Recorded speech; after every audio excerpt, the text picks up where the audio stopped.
আপোনাৰ সৈতে মই অৰূপ মৰাং। বিৰোধী ঐক্য আশাত চেঁচা পানী পৰিছে, কিয়নো বিৰোধী ঐক্যই 2024 চনত প্ৰধানমন্ত্ৰী নৰেন্দ্ৰ মোদীক শাসনৰ গাদীৰ পৰা উফৰাবৰ কাৰণে তেওঁলোকে ন কৌশল অৱলম্বন কৰিছিল। কিন্তু তেওঁলোকৰ আশাত চেঁচা পানী পেলাই এবাৰ প্ৰধানমন্ত্ৰীগৰাকীয়ে ঘোষণা কৰিলে কেৱল 2024 নহয়, 2029 নহয়, 2034লৈকে দেশৰ প্ৰধানমন্ত্ৰী হৈ থাকিব প্ৰধানমন্ত্ৰী নৰেন্দ্ৰ মোদীয়ে। আমি জনাই আছোঁ এটা গুৰুত্বপূৰ্ণ খবৰ, বিৰোধীৰ আশাত চেঁচা পানী ঢালিলে প্ৰধানমন্ত্ৰীয়ে, কিয়নো কেৱল 2024 নহয়, 2034লৈকে দেশৰ প্ৰধানমন্ত্ৰী হৈ থাকিব। দিল্লীত চলি আছে বিজেপিৰ ৰাষ্ট্ৰীয় কাৰ্যনিৰ্বাহকত অংশ লৈছে লাখ লাখ বিজেপি নেতা সদস্য। কাৰ্যনিৰ্বাহকত 2024 নহয়, 2034লৈকে দেশৰ প্ৰধানমন্ত্ৰী হৈ থাকিব। 2034লৈকে দেশত কি পৰিৱৰ্তন কৰিব তাৰ সম্পৰ্কত জনালে প্ৰধানমন্ত্ৰী। 2029ত যুৱ অলিম্পিক অনুষ্ঠিত কৰিবৰ কাৰণে ভাৰতক সাজু কৰি তুলিব। 2034ত মূল অলিম্পিকৰ বাবে ভাৰতক সাজু কৰি তুলিব।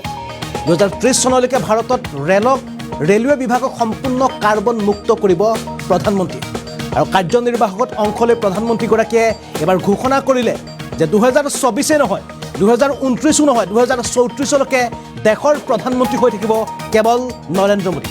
আমি জনাই আছোঁ গুৰুত্বপূৰ্ণ খবৰ, কিয়নো এতিয়া বিজেপিৰ ৰাষ্ট্ৰীয় কাৰ্যনিৰ্বাহক চলি আছে দিল্লীত, আৰু দিল্লীত কাৰ্যনিৰ্বাহকত অংশ ল'বৰ কাৰণে দেশৰ বিভিন্ন প্ৰান্তৰ পৰা বিজেপি যিসকল নেতা আছে, বিভিন্ন নেতাই ভিৰ কৰিছে।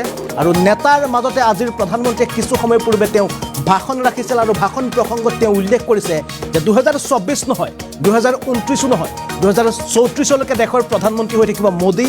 আৰু মোদীয়ে 2034লৈকে কি প্লেন কৰিছে, কি আঁচনি প্ৰস্তুত কৰিছে, সেই আঁচনিৰ কথাও তেওঁ জনাইছে। তেওঁ কৈছে যে 2030 চনলৈকে দেশত ৰেলৱে বিভাগক সম্পূৰ্ণ কাৰ্বন মুক্ত কৰিব। 2029 চনত ভাৰতত যুৱ অলিম্পিক আয়োজন কৰিবৰ কাৰণে ভাৰতক সম্পূৰ্ণ সাজু কৰি তুলিব। 2034 চনলৈকে মূল অলিম্পিক ভাৰতত আয়োজন কৰিবৰ কাৰণে ভাৰতক সম্পূৰ্ণ সাজু কৰি তুলিব প্ৰধানমন্ত্ৰীগৰাকীয়ে। অৰ্থাৎ বিৰোধীয়ে যেনেদৰে তেওঁলোকে ৰণনীতি প্ৰস্তুত কৰিছিল যে 2024ত হয়তো ৰণত পেলাম প্ৰধানমন্ত্ৰীগৰাকী, আৰু প্ৰধানমন্ত্ৰী অৰ্থাৎ NDA অৰ্থাৎ বিজেপি শাসনৰ পৰা উফৰাই যি একত্ৰিত সন্মিলিত যি ৰাজনৈতিক দল আছিল, তেওঁলোকে শাসনৰ গাদীত বহাৰ কথাৰে তেওঁলোকে ৰণকৌশল প্ৰস্তুত কৰিছিল। কিন্তু সেই ৰণকৌশলৰ পৰিৱৰ্তে প্ৰধানমন্ত্ৰীগৰাকীয়ে চেলেঞ্জ তথা তেওঁ এক প্ৰকাৰে প্ৰত্যাহ্বান জনাই তেওঁ ক'লে যে 2024 নহয়, 2029 নহয়, 2034লৈকে প্ৰধানমন্ত্ৰীৰ পৰিকল্পনা আছে প্ৰধানমন্ত্ৰী বৰ্তমানৰ নৰেন্দ্ৰ মোদীৰ। আমি পোনে প্ৰধানমন্ত্ৰীগৰাকীৰ মন্তব্য শুনাব বিচাৰিছোঁ। युवा ऊर्जा से भरा हुआ भारत आज अपने लिए बड़े लक्ष्य तय कर रहा है, और जो लक्ष्य तय करता है अपनी आंखों के सामने उसे प्राप्त भी करता है। हम 2029 में 2029 में भारत में यूथ ओलंपिक के लिए तैयारी कर रहे हैं। हम 2036 में भारत ओलंपिक खेलों की मेजबानी करे, इसके लिए काम कर रहे हैं। हम 2030 तक हमारी रेलवे को नेट जीरो टारगेट पर ला करके कार्बन मुक्त करने की दिशा में काम कर रहे हैं। हम 2030 के बजाय अपनी टारगेट डेट से 5 साल पहले ही पेट्रोल में 20% इथेनॉल ब्लेंडिंग का लक्ष्य भी हासिल कर लेंगे। भारत 2070 तक नेट जीरो के लक्ष्य को हासिल करने के लिए भी नीतियां बना रहा है। इसका अर्थ है कि आने वाले समय में हमारे देश में अनगिनत ग्रीन जॉब्स बनेगी। साथियों, विकसित भारत वो नहीं होगा जिसका भविष्य भाग्य के भरोसे हो। इसलिए दूसरे देशों पर भारत की निर्भरता को हम तेजी से कम कर रहे हैं। इसलिए हम देश के लिए बड़े लक्ष्य बना रहे हैं और उनके लिए योजनाबद्ध तरीके से काम भी कर रहे हैं। भविष्य में हम एक ऐसा भारत देखेंगे जिसे लाखों करोड़ रुपए का खाद्य तेल बाहर से लाने की जरूरत नहीं होगी। हमारे पाम ऑयल मिशन की मदद से हमारे किसान ही इतने सशक्त हो जाएंगे कि वो देश के पैसों की बचत कर सके। बीते कुछ वर्षों में दलहन, तिलहन और श्री अन्न के लिए विशेष नीतियां बनाई है, जिससे छोटे छोटे किसानों को मदद हो रही है। भविष्य में भी हमारे किसानों को इनसे और लाभ मिलेगा। किसानों के भविष्य को सुरक्षित करने के लिए हमने देश के कोने कोने में अमृत सरोवर अभियान भी शुरू किया। आजादी का अमृत महोत्सव, हम बहुत कुछ कर सकते थे। हम दिल्ली के अंदर कोई एक बड़ा ताबूत खड़ा कर देते हैं। আৰু এয়া আছিল প্ৰধানমন্ত্ৰী নৰেন্দ্ৰ মোদীৰ ভাষণ, কিয়নো দিল্লীত চলি আছে বিজেপিৰ কাৰ্যনিৰ্বাহক, আৰু এই কাৰ্যনিৰ্বাহকত অংশ ল'বৰ কাৰণে দেশৰ বিভিন্ন প্ৰান্তৰ পৰা বিজেপিৰ যিসকল নেতা আছে, কৰ্মকৰ্তা আছে, সদস্য আছে, তেওঁলোকে এনেদৰে দিল্লীত বাহৰ পাতিছে। আৰু যিখন কাৰ্যনিৰ্বাহক আছিল, কাৰ্যনিৰ্বাহকত আজি দেশৰ প্ৰধানমন্ত্ৰীগৰাকীয়ে ভাষণ ৰাখে, আৰু ভাষণ প্ৰসংগত তেওঁ স্পষ্টকৈ জনাইছে যে 2024 নহয় 2034লৈকে প্লেন প্ৰস্তুত কৰিছে, আঁচনি প্ৰস্তুত কৰিছে প্ৰধানমন্ত্ৰীয়ে।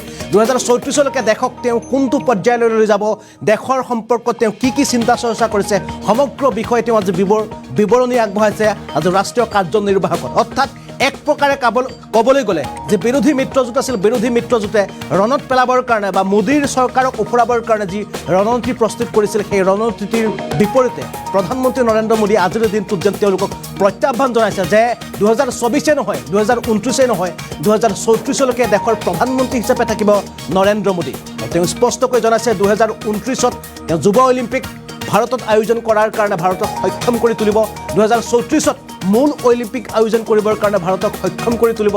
আনহাতে দেশৰ কৃষকসকলক এনেকুৱা এটা পৰ্যায়লৈ লৈ যাব য'ত কৃষকৰ নিজৰ টকাৰে বা কৃষি খণ্ডৰ পৰা যি উন্নতি হ'ব, সেই উন্নতিৰ টকাৰে হয়তো দেশৰ যি মূল বাজেট আছে, মূল বাজেটত কৃষকৰ টকাৰে স্থান লাভ কৰিব।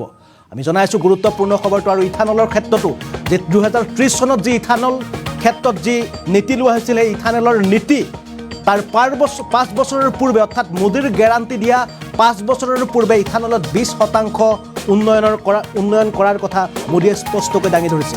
আমি জনাই আছোঁ এটা গুৰুত্বপূৰ্ণ খবৰ। আজিৰ দিনটোত বিজেপিৰ কাৰ্যনিৰ্বাহকত প্ৰধানমন্ত্ৰীৰ ভাষণ আৰু ভাষণ প্ৰসংগত তেওঁ উল্লেখ কৰিছে যে 2024 নহয়, অৰ্থাৎ 2024ত যে প্ৰধানমন্ত্ৰীক শাসনৰ গাদীৰ পৰা উফৰাবলৈ একেবাৰে সহজ নহ'ব বা এটা প্ৰত্যাহ্বান হ'ব, ডাঙৰ বৃহৎ প্ৰত্যাহ্বান হ'ব, সেই কথা স্পষ্টকৈ জনাই দিলে প্ৰধানমন্ত্ৰীয়ে। আৰু প্ৰধানমন্ত্ৰীয়ে কাৰ্যনিৰ্বাহকত জনাই দিছে যে 2024 নহয়, 2029 নহয়, 2034লৈকে দেশৰ একমাত্ৰ প্ৰধানমন্ত্ৰী হৈ থাকিব নৰেন্দ্ৰ মোদী।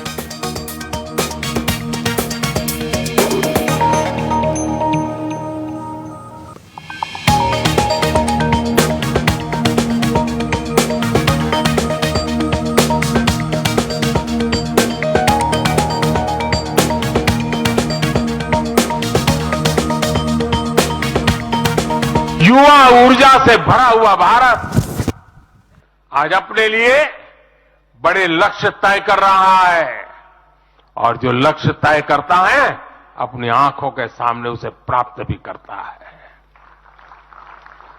हम 2029 में 2029 में भारत में यूथ ओलंपिक के लिए तैयारी कर रहे हैं।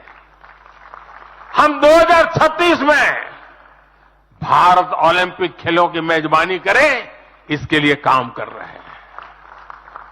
हम 2030 तक हमारी रेलवे को नेट जीरो टारगेट पर ला करके कार्बन मुक्त करने की दिशा में काम कर रहे हैं। हम 2030 के बजाय अपनी टारगेट डेट से 5 साल पहले ही पेट्रोल में 20% इथेनॉल ब्लेंडिंग का लक्ष्य भी हासिल कर लेंगे।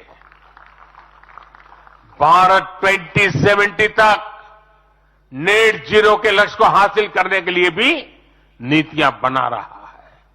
इसका अर्थ है कि आने वाले समय में हमारे देश में अनगिनत ग्रीन जॉब्स बनेगी। साथियों, विकसित भारत वो नहीं होगा जिसका भविष्य भाग्य के भरोसे हो।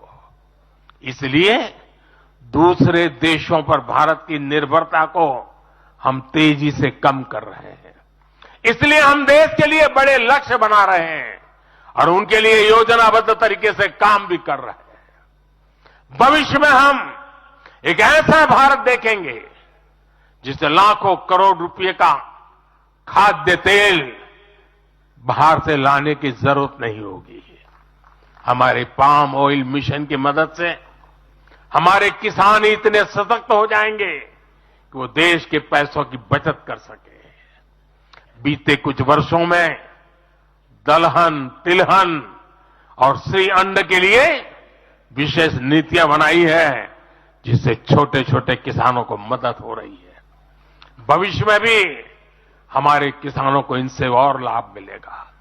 किसानों के भविष्य को सुरक्षित करने के लिए हमने देश के कोने कोने में अमृत सरोवर अभियान भी शुरू किया। आजादी का अमृत महोत्सव, हम बहुत कुछ कर सकते थे। हम दिल्ली के अंदर कोई एक बड़ा ताबूत खड़ा कर देते